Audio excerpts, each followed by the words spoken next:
The ventilation shafts of Nexus Station hummed with the constant whisper of recycled air, a sound that had become as familiar to Nia Thornweave as her own breathing. She pressed herself deeper into the narrow maintenance corridor, her violet skin barely visible in the dim emergency lighting. The crystalline formations that marked her as Zephyrian caught the faint glow, casting prismatic shadows on the metal walls around her. At 23, Nia should have been celebrating her bonding ceremony on the crystal spires of her home world. Instead, she was hiding in the bowels of a space station, surviving on scraps and the occasional kindness of maintenance workers, who didn't look too closely at her face. The ritual scars that curved across her left cheek and down her neck marked her as one of the flawed, those whose natural crystal growth had been deemed imperfect by the Zephyrian Council of Purity. The scars themselves weren't painful anymore, though they ached in the station's artificial atmosphere.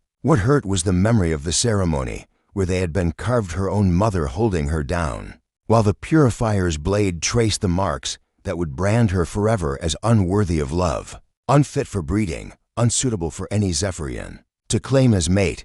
The crystals grow crooked, her mother had whispered, tears streaming down her own perfect face. The bloodline must not be tainted further. Nia touched the largest scar, a jagged line that followed the natural fault in her facial crystal formation, where other Zephyrians bore smooth, symmetrical patterns that caught light like precious gems. Hers were fractured, irregular, beautiful in their own way, but not according to the ancient standards of her people. Footsteps echoed in the corridor beyond her hiding place, and Nia froze. Heavy boots, probably human from the rhythm. She'd learned to identify species by their footfalls during her 3 months aboard the station. Humans walked with purpose, but without the aggressive swagger of Carathians or the flowing grace of Altarians. "I know someone's back there," a male voice called out, neither threatening nor gentle. "The air recycling sensors show an anomaly in this section. If you're hurt, I can help." Nia closed her eyes, pressing her scarred cheek against the cool metal wall. She'd been discovered before, and it never ended well. Most beings recoiled when they saw her marks, their faces twisting with disgust or pity. Both reactions cut equally deep.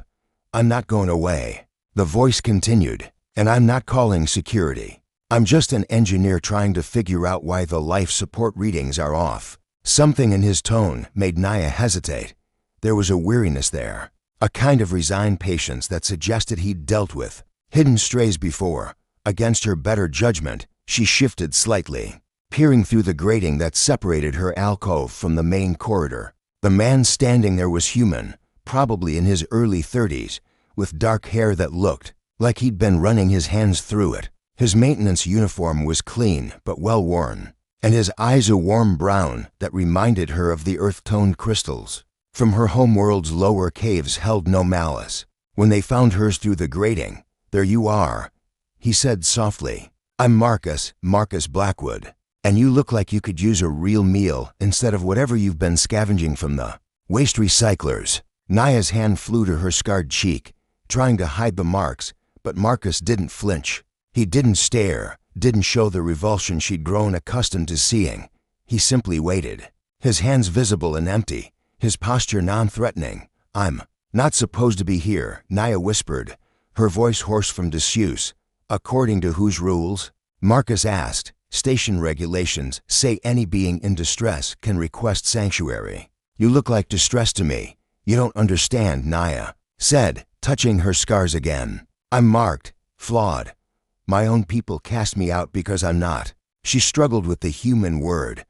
"Beautiful enough." Marcus was quiet for a long moment, studying her face through the grating. Nia prepared for the inevitable rejection, the disgusted turn away that always came when people really looked at her. Instead, he crouched down to her level, bringing his face closer to the grating. "Your people are idiots," he said matter-of-factly. "Those marks don't make you flawed. They make you unique, and anyone who can't see that doesn't deserve to breathe the same air as you."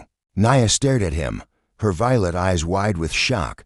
No one had ever called her unique before. No one had ever suggested that her scars might be anything other than shameful blemishes. "The way the light catches in those crystal formations," Marcus continued, his voice gentle but certain. "It's like looking at a stained glass window. Beautiful. Doesn't have to mean perfect, you know. I have a small quarters assignment, Marcus said. Standing slowly, nothing fancy, but it has a real bed, a food synthesizer, and a sonic shower. You could clean up, get some proper rest, figure out what you want to do next. Why? Naya asked, her voice barely audible. Why would you help me? Marcus smiled, and it transformed his entire face, because everyone deserves a chance to be seen for who they are, not what someone else decided they should be. And because, he paused, looking almost embarrassed, because hiding in maintenance shafts is no way to live. Trust me. I know. He began walking away, then paused. Level 7, Section C, Room 147. Doors always unlocked, your choice whether to use it or not. As his footsteps faded, Naya remained huddled in her alcove, her mind reeling. She'd spent months believing that her exile meant she was truly worthless, that the scars on her face reflected some fundamental flaw in her soul. But this human, this stranger, had looked at her and seen something different. Hours passed before she finally emerged from the maintenance shaft. The corridors of Level 7 were quieter than the industrial sections, lined with modest crew quarters and common areas. She found room 147 easily enough, her heart pounding as she approached the door. It opened at her touch, revealing a small but clean living space, a bed with actual sheets, not the metal slabs she'd grown accustomed to, a food synthesizer that hummed with ready power, and on the small table, a note written in careful human script. The shower controls are on the wall panel. Food synthesizer has a variety menu. Try the pasta. It's not terrible. Rest as long as you need. You're safe here. And Naya sank onto the bed, the soft mattress an alien sensation after months of sleeping on hard surfaces. For the first time since her exile, tears came not from pain or despair, but from the overwhelming relief of unexpected kindness. She touched her scars gently, remembering Marcus's words, unique, like a stained glass window. It was a radical thought, one that challenged everything she'd been taught about her worth. As she prepared to use the shower for the first time in months, Naya allowed herself to wonder if perhaps there might be a future beyond mere survival. Outside, the station hummed with life, and somewhere in its corridors, a human engineer continued his rounds, hoping that a scarred alien girl might find the courage to believe she deserved more than shadows. The medical bay of Nexus Station carried the sterile scent of sanitizers and the soft hum of diagnostic equipment, but Vera Moonstone had learned to make it feel less clinical. Over her 5 years serving as the station's primary medic, small touches, a few potted plants from Earth, soft music playing at barely audible levels, and her gentle bedside manner transformed the space into something approaching comfort. At 28, Vera had treated everything from plasma burns to exotic alien parasites. But when Marcus Blackwood appeared at her door with a nervous Zephyrian girl in tow, she immediately knew this case would be different. The girl Naya, Marcus had called her, kept her scarred cheek turned away, her crystalline skin formations catching the medical bay's lights in fractured rainbows. She won't let me take her to the main medical level, Marcus explained quietly. Too many people, too many stairs. I thought maybe you could take a look at those marks. Some of them look infected. Vera nodded, understanding immediately. She'd seen shame before, knew how it could fester worse than any physical wound. Of course, Naya. Is it? I'm Vera. Would you like to sit here? She gestured to a small examination bed positioned away from the main entrance, offering privacy. Naya hesitated, her violet eyes darting between Marcus and Vera. I don't have credits for treatment. Station medical care is free for anyone in need, Vera said gently. That's not something you need to worry about. As Naya settled onto the examination bed, a shimmering presence manifested near the wall. Orion Stardust materialized slowly, his empathic abilities requiring him to carefully modulate his appearance to avoid overwhelming those around him. He appeared as a tall, luminescent being with features that seemed to shift subtly based on the emotions of others in the room, currently showing deep concern and compassion. I apologize for the intrusion, Orion said, his voice carrying harmonics that naturally soothed distressed minds. I felt such intense pain emanating from this level. I had to investigate. Naya tensed immediately, her hand flying to cover her. "Scars, another one who wants to stare at the freak," she muttered. Orion's form shifted, becoming more solid and less ethereal. "I am Orion of the Empathic Collective. I feel emotions, not see physical forms. What I sense from you is not the pain of physical injury, but something far deeper." Vera began her examination, her hands gentle as she cleaned away months of grime. "From around Naya's scars, these are beautifully precise," she murmured. "Studying the carved patterns, the craftsmanship is remarkable. Though I can see why they're causing you discomfort. The station's atmosphere has different mineral content than your homeworld. It's making the crystal formations itch. They're marks of shame," Naya said bitterly. "My mother held me down while they carved them. The Council of Purity said my crystals grew wrong, that I would taint any bloodline." Orion's empathic field pulsed with sudden understanding. "You carry their shame as if it were your own truth. But emotions do not lie, Naya Thornweave. Your soul burns with beauty, not flaw." Vera looked up from her work, her green eyes bright with indignation. "They mutilated you because your crystals grew differently. That's not medicine, that's barbarism. It's tradition," Naya said quietly. "The Zephyrian bloodlines must remain pure. Perfect crystal formations ensure perfect offspring. Tradition." Vera scoffed, applying a soothing gel to the irritated areas around Naya's scars. "I've seen a lot of traditions in my work. Some heal, some harm. This one clearly falls into the latter category." As Vera worked, Orion moved closer, his empathic presence radiating calm. "May I share something with you, Naya? In my travels across dimensions, I have encountered many species who value different forms of beauty. There are worlds where scars are considered sacred, where asymmetry is prized above all else." Naya looked at him skeptically. "You're just trying to make me feel better." "I am incapable of deception when it comes to emotions," Orion replied. "My empathic nature prevents it.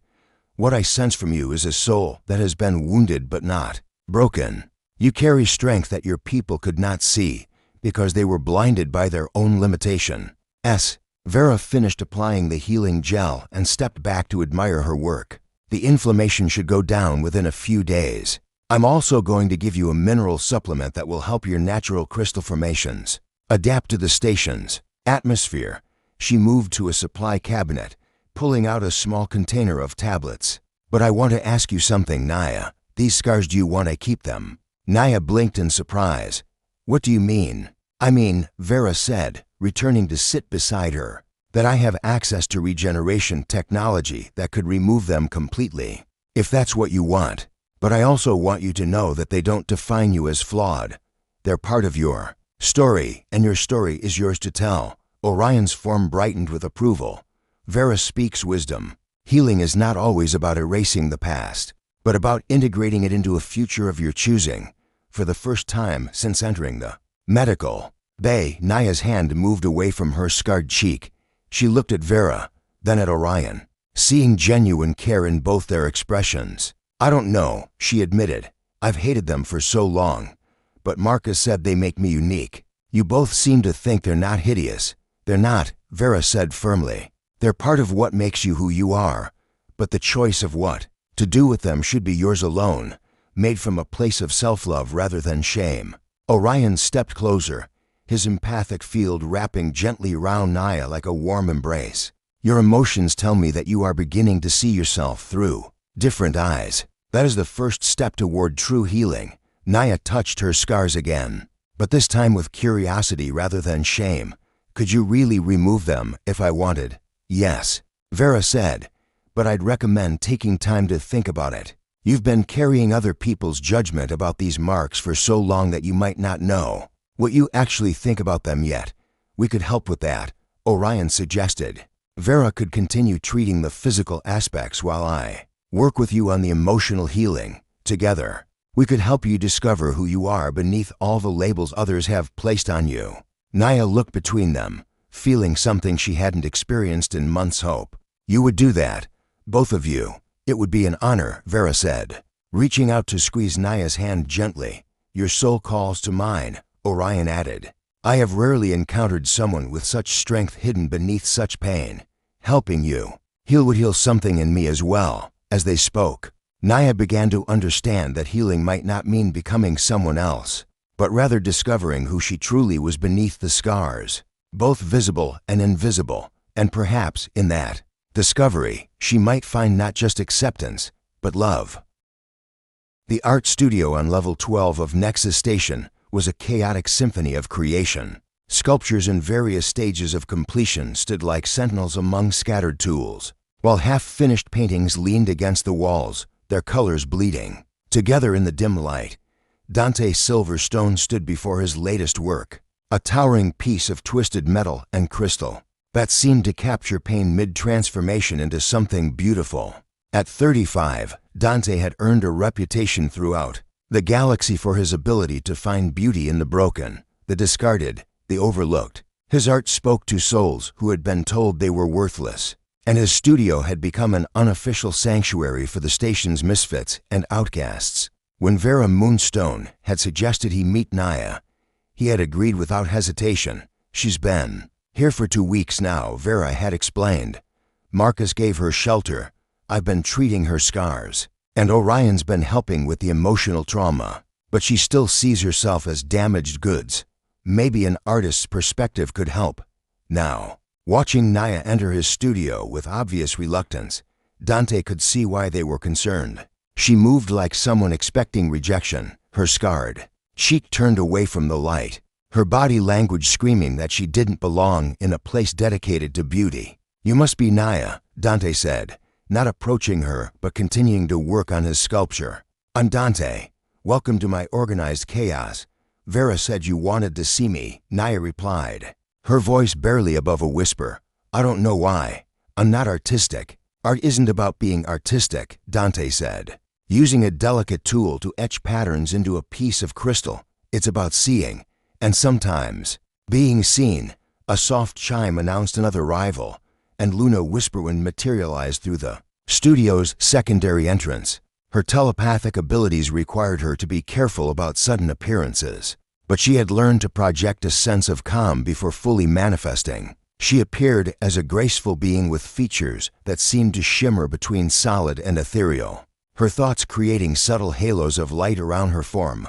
I hope I'm not intruding, Luna said, her mental voice carrying directly to their minds while her physical voice remained soft and musical. Dante invited me to assist with a project involving emotional resonance. Naya stepped back instinctively.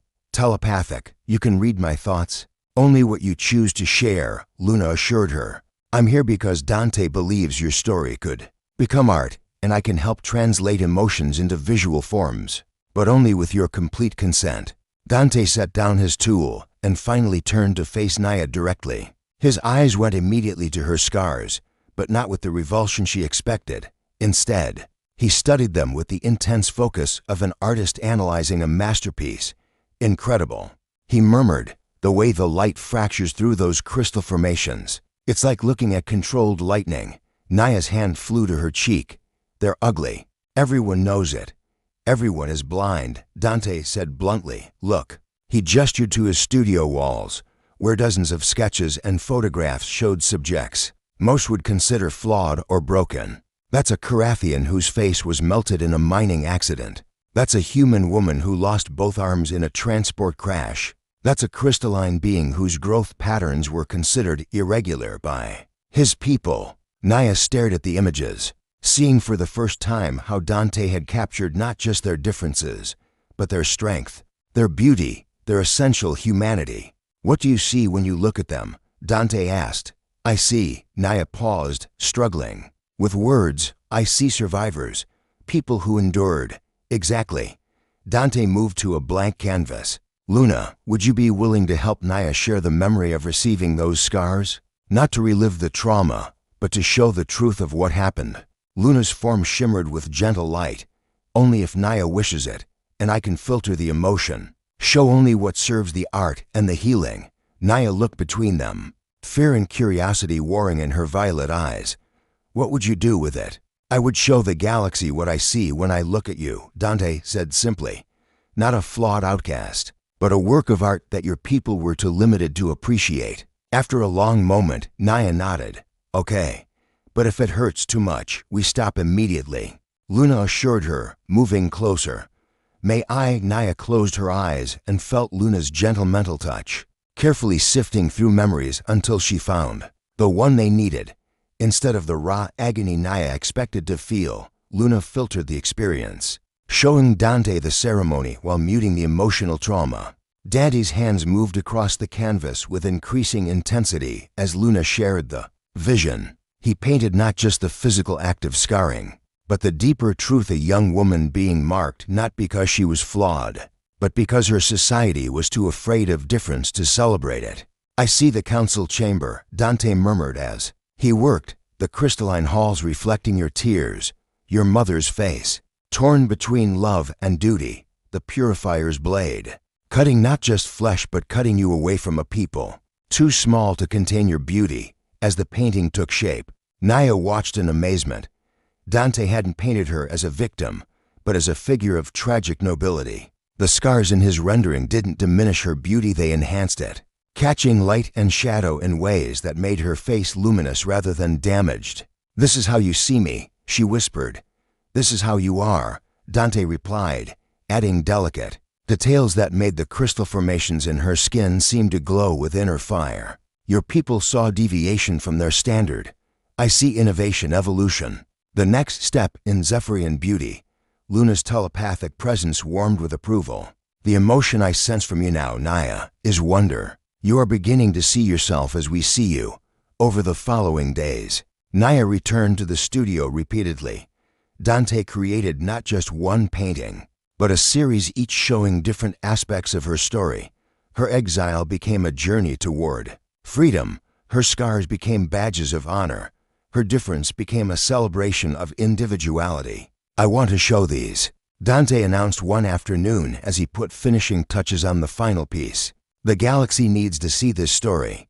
Naya felt a flutter of panic. "People will stare. They'll know it's me. Let them stare," Luna said gently, her mental voice carrying strength and certainty. "Let them see what survival looks like, what beauty really means. You don't have to hide anymore," Dante added, stepping back to reveal the completed series. "These paintings tell the story of someone who was too beautiful for her own people to understand, someone who carries her scars like crowns." Naya stood before the paintings, seeing herself transformed not by cosmetic change, but by perspective.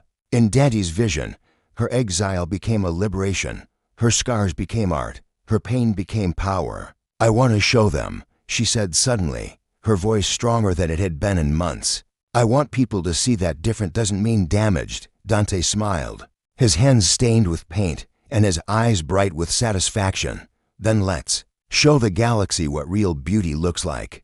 As Luna's telepathic presence wrapped around them both like a warm embrace, Naya realized that art hadn't just captured her story, it had transformed it. And in that transformation, she had found not just acceptance of her scars, but pride in them. The girl who had hidden in maintenance shafts was ready to step into the light.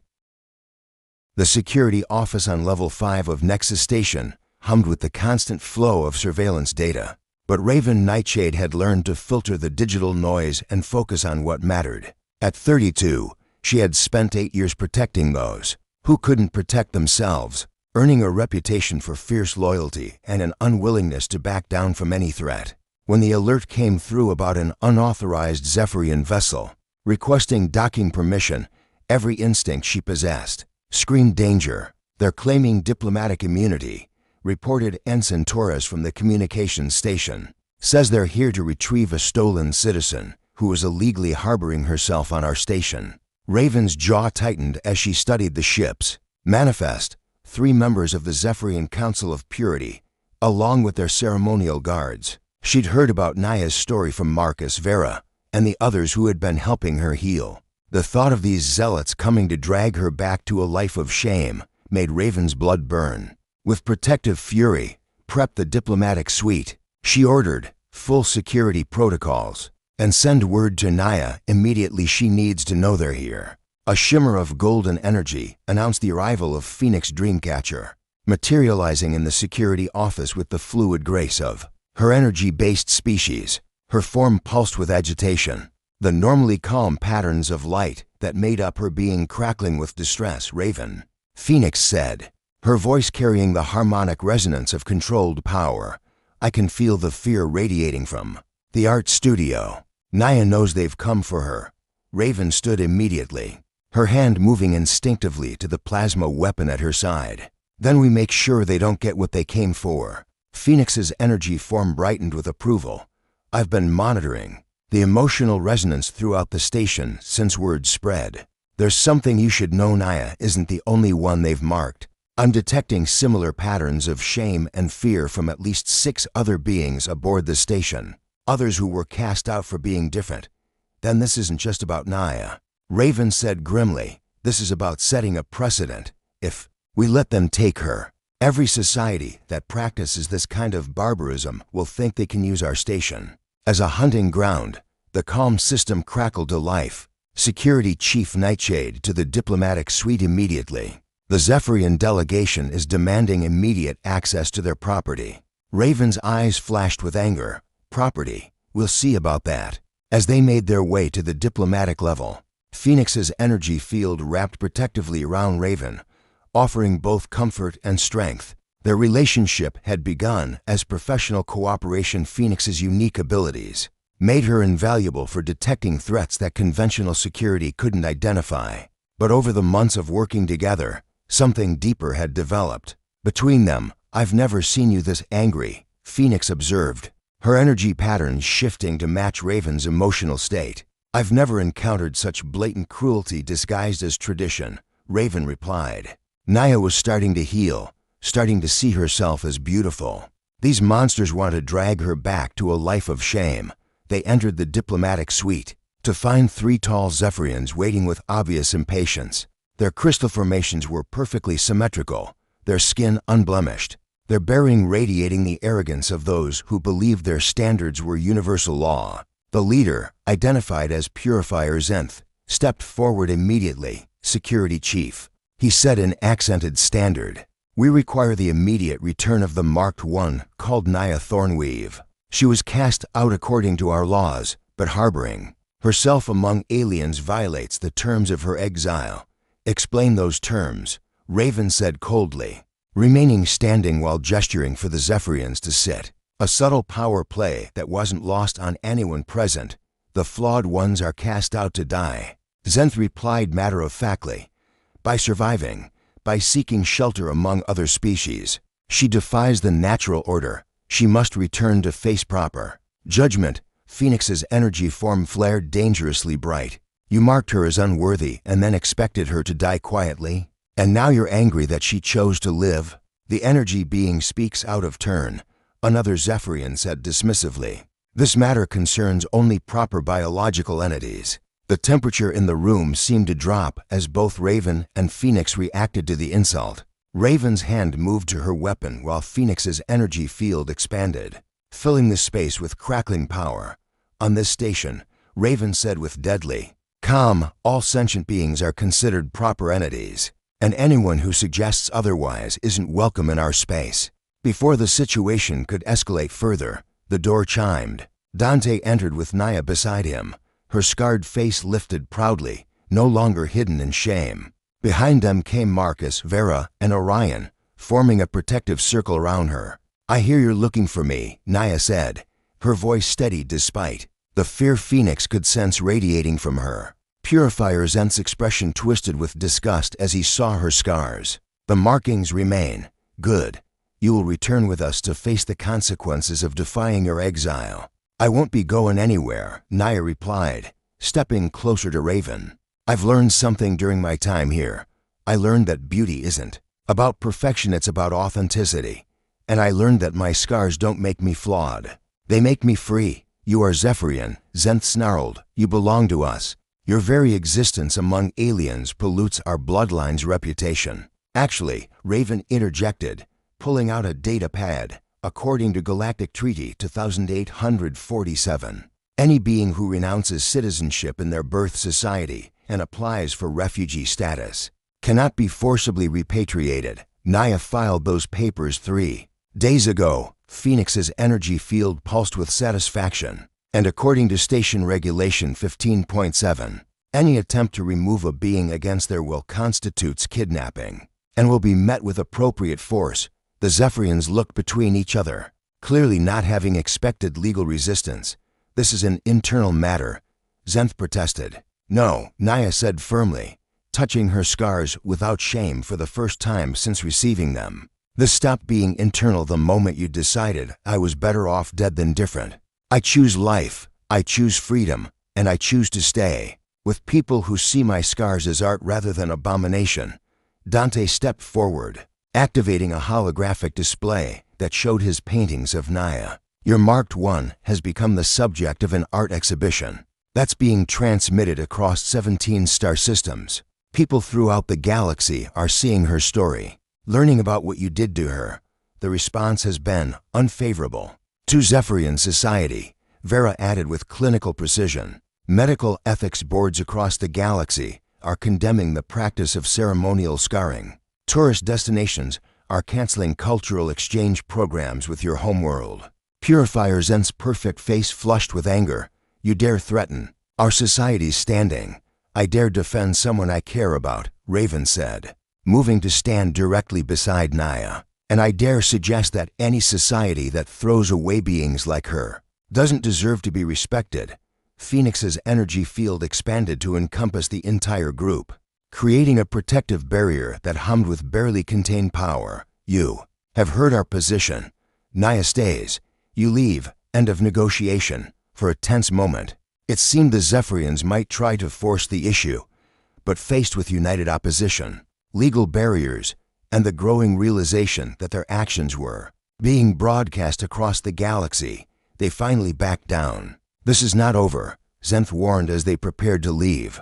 The Marked One may have found temporary sanctuary, but she will never be welcome among proper society. Then proper society's loss is our gain, Raven replied, her arm moving protectively. Around Naya's shoulders as the Zephyrians departed, Phoenix's energy form settled into a warm, golden glow. They're gone, but they may return with greater force. Let them come, Raven said fiercely. Naya has found family here, and family protects its own. Naya looked around at the faces surrounding her. Marcus, who had given her shelter, Vera, who had healed her wounds, Orion, who had touched her soul, Dante, who had shown her beauty, and now Raven and Phoenix, who had stood between her and those who would harm her. Thank you, she whispered, tears streaming down her scarred cheeks. All of you. For the first time in my life, I feel like I belong somewhere. Phoenix's energy field wrapped gently around her, offering comfort and acceptance. You do belong. Here with us, with people who understand that different is not diminished. As the group left the diplomatic suite together, Naya realized that she had found something more precious than acceptance. She had found a chosen family who would fight for her right to exist. As she was, the scars that had once marked her as an outcast now felt like badges of honor. Proof that she had survived and thrived despite those who had tried to destroy her spirit. The battle was won, but more importantly, Naya had learned to fight for herself. The cultural center on level 18 of Nexus Station had been transformed into something unprecedented. What had once been a sterile meeting hall now bloomed with life art, and the gentle murmur of beings from dozens of species sharing their stories. Aurora Starlight moved through the crowd with practiced grace, her role as the station's cultural ambassador having evolved far beyond its original parameters. In the 3 months since Naya's confrontation with the Zephyrian delegation, that at 29, Aurora had dedicated her career to building bridges between disparate cultures.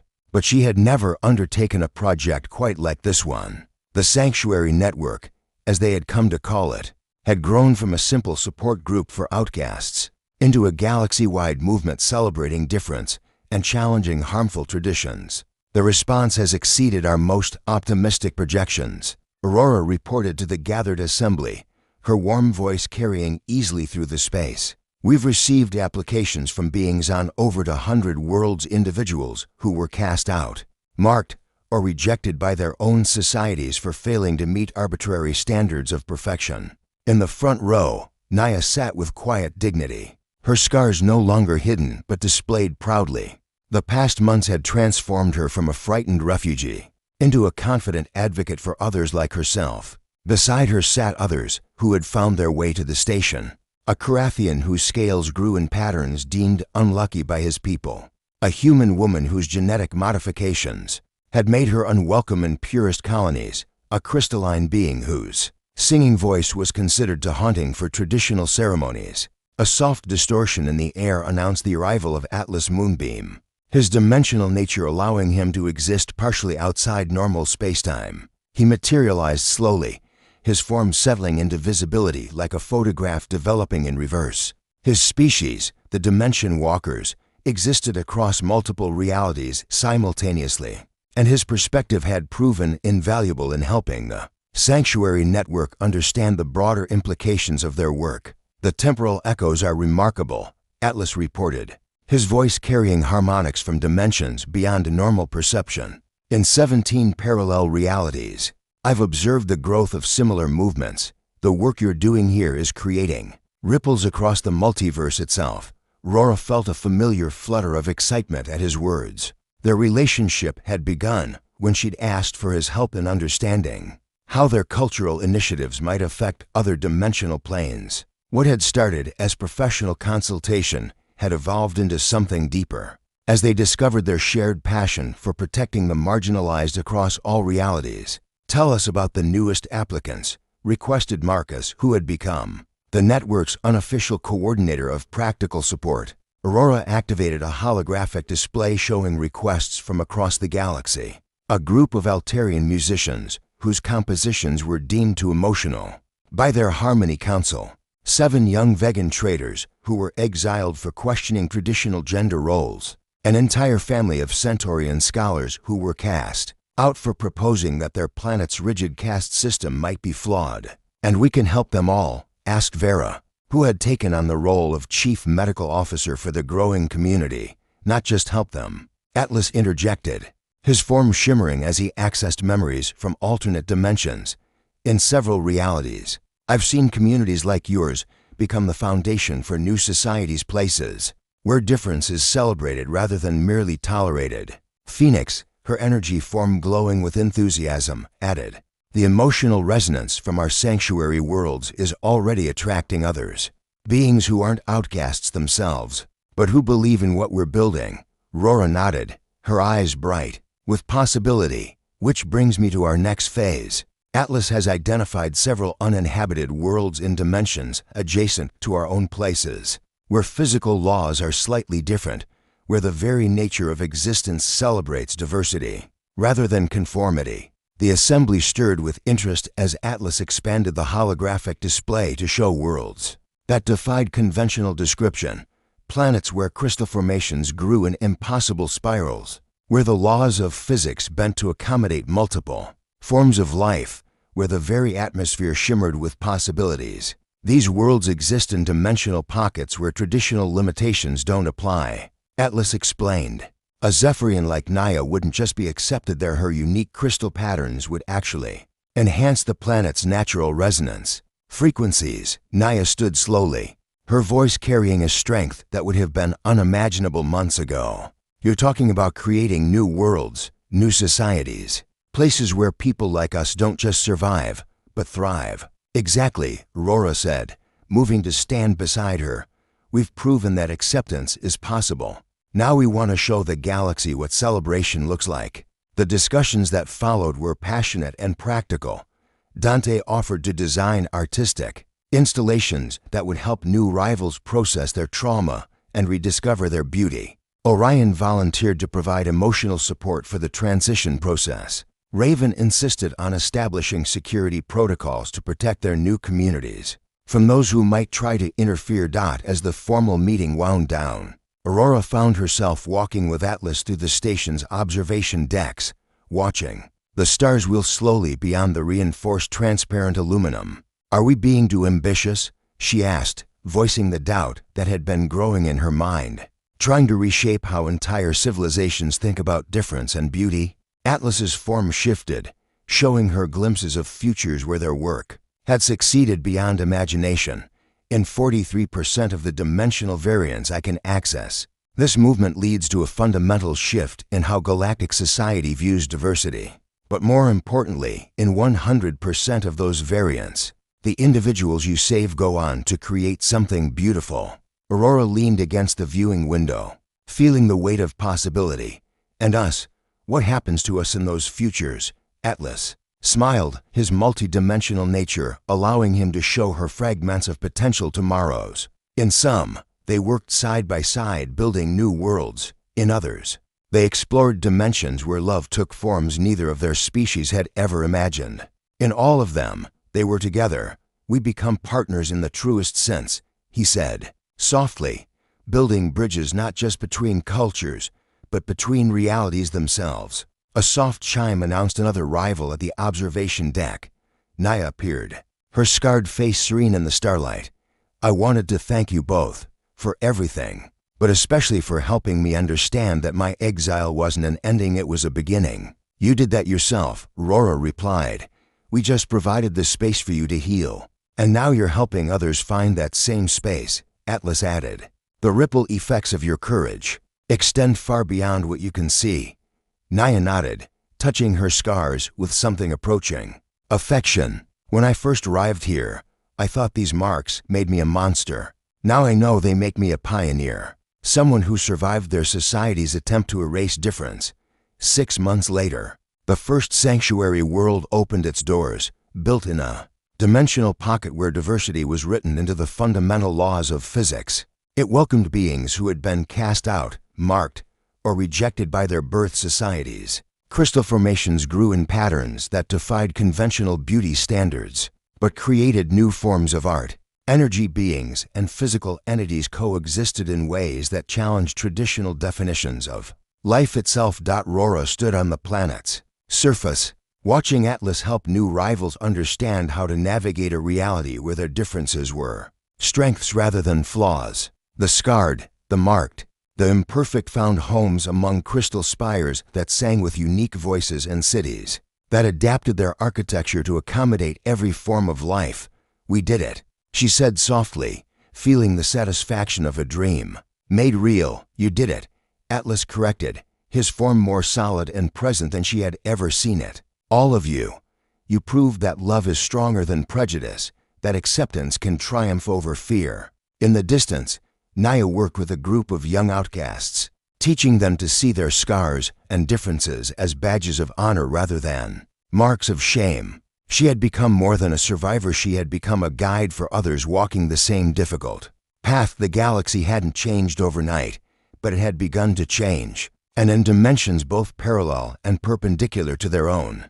The message was spreading. Different doesn't mean damaged, unique doesn't mean unwanted, and love has no limits on what it can heal. The scarred alien who had been cast out by her own kind had found not just acceptance, but a purpose that transformed her pain into power. And in doing so, she had helped create a universe where no one would ever have to hide in the shadows again.